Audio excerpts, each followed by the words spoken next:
Muri aya makuru uranyemerera nkubwire yuko rwose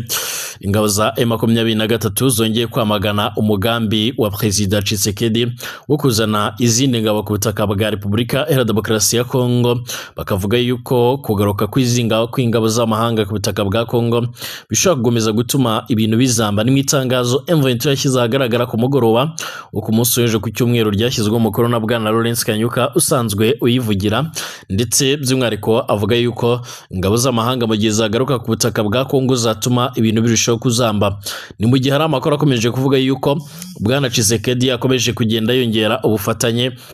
hagati ye n'ibindi bihugu bigiye bitandukanye, aho ingabo za Tanzania zirimo zitegura kuza ku butaka bwa Repubulika Iharanira Demokarasi ya Kongo. Ndakubwira ko kandi mu mirwano yabaye ejo mu gitero ingabo za leta ya Kongo zivuga ko zahagaritse cyangwa se zasubije inyuma hano mu nkengero za Uvira, bivuga yuko abasirikare bagera kuri 20 baba barahasize ubuzima bo ku ruhande rwa M23. Ni byamaze kugenda bitangazwa n'uruhande rw'abazarendo, aho bongeye gushimangira ko imirwano yabaye ku munsi w'ejo yongeye gusiga by'umwihariko wabaye isomo rikomeye cyane, aho by'umwihariko bongeye no gushimangira ko umujyi wa Uvira ukigenzurwa n'umutwe wa M23 kugeza amagingo aya ngaya. Amakuru yihuta cyane akomeje kugenda aratugeraho, by'umwihariko arashimangira ndetse akanagaragaza neza yuko rwose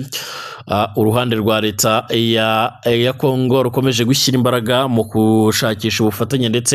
ndetse n'uburyo bashobora kwinjira mu bikorwa byo guhangana cyane cyane n'uruhande rwa leta rwa M23 bifashishije ingabo za yandi ma leta hirya no hino. Amakuru atugera avuga yuko rero nyuma y'ayo makuru amaze iminsi asakara,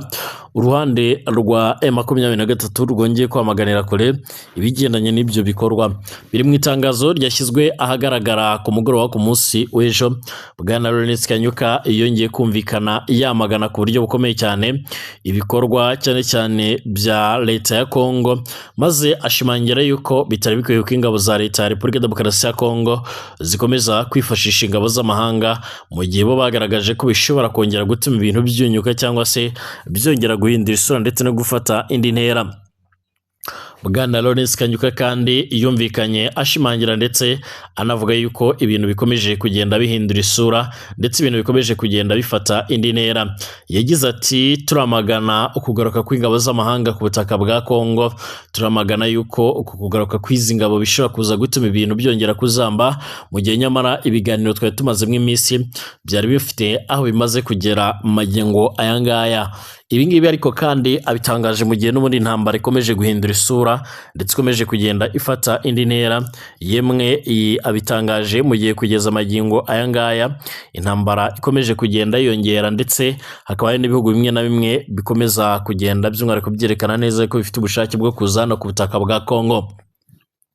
Nk'ubu tuvugana abantu bakomeje kuvuga ko ibintu by'umwihariko bitagiye koroha aho mu gihugu cya Repubulika Demokarasi ya Kongo, mu gihe by'umwihariko hakomeje kugenda havugwa amakuru y'uko Tanzania yasubiye by'umwihariko kurungika abasirikare bari hagati cyangwa kohereza abasirikare bari hagati y'ibihumbi 9 ndetse n'ibihumbi 12 muri Kongo, by'umwihariko kugira ngo bafashanye by'umwihariko n'ingabo z'abo z'u Burundi FDNB ndetse na Kongo mu rwego rwo kugira ngo bahangane n'uyu muhari wa M23. Ibi ngibi bishobora kongera gukomeza intambara. Umwihezo Tanzania by'umwihariko iheruka gukora, by'umwihariko yasanze yuko by'umwihariko nta namwe M23 yofata agace bihereranye by'umwihariko n'urubibe rwa Tanzania. Babonye ko kandi Tanzania itokoroherwa mu bintu by'umwihariko bijyanye n'umutekano mu gihe Tanzania by'umwihariko yohana urubibi na M23. Niyo mpamvu rero by'umwihariko babonye bivugwa yuko basubije abasirikare muri Kongo kugira ngo babashe kuba basubiza inyuma cyane uyu mutwe wa M23. Mu gihe rero kandi uruhande rwa Tanzania rwakotse igitutu umutwe wa M23 ndetse n'uruhande rw'u Burundi narwo rukotse igitutu uyu mutwe wa M23. Ibi ngibi bishobora kongera gutuma intambara kongera guhindura isura ndetse uyu mutwe ukaba usa naho wafatiwe imigambi iremereye cyane.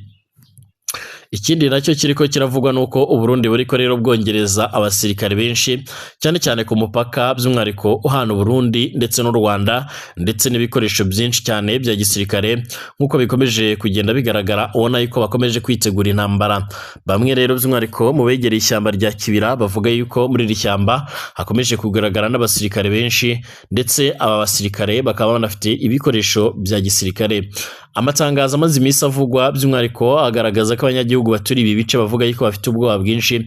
bwo ko intambara ishobora kuba yakongera guhindura isura umwanya n'umwanya cyangwa se hakaba haba ibidasanzwe mu gihe Burundi bumaze igihe bushinze u Rwanda gufasha imitwe y'itandukanye irwanya ubutegetsi bw'u Burundi. Ingingo u Rwanda rwose rwamaganiye kurera ukavuga yuko Burundi burimo gushyiramo ibinyoma byinshi cyane.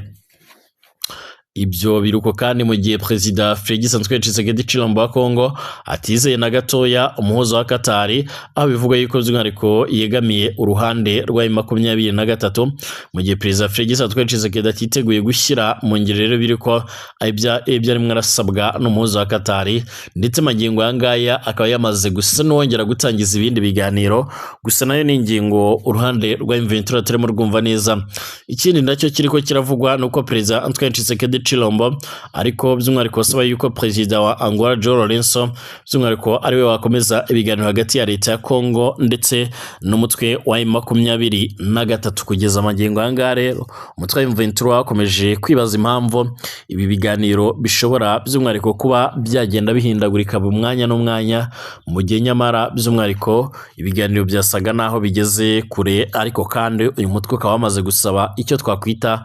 nk'ibisobanuro. Hanyuma kandi reka nkubwire ko uruhande rwa leta ya Kongo by'umwihariko nkuko bikomeje kugenda bigaragara biciye mu bazarendo bamaze iminsi bafatanya mu ntambara. Abazarendo bongeye gushimangira ndetse no kugaragaza neza ko mu mirwano yabaye ku munsi w'ejo baje guhitana aba M23 bagera kuri 20 ni mu byabaye muri Uvira. Umwe mu bazarendo yashimangiye yuko kandi urugamba barwanyije rwari rurimo n'ingabo z'abarundi by'umwihariko rwabaye urugamba rukomeye cyane ariko rugangiye gusiga intsinzi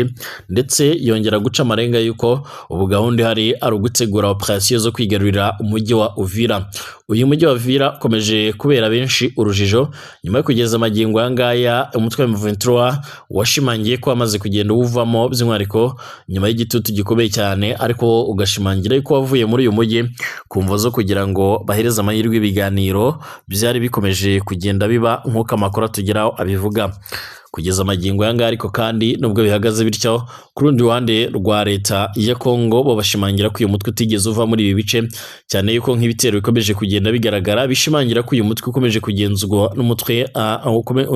uyu mujyi ukomeje kugenzurwa n'umutwe wa M23. Ku munsi w'ejo mu nkengero za Uvira rero by'umwihariko habaye imirwano ikomeye cyane aho uruhande rwa leta ya Kongo rwari rwasobanuye yuko rwasubije inyuma igitero cya M23. M23 bivuga ko yari yagabye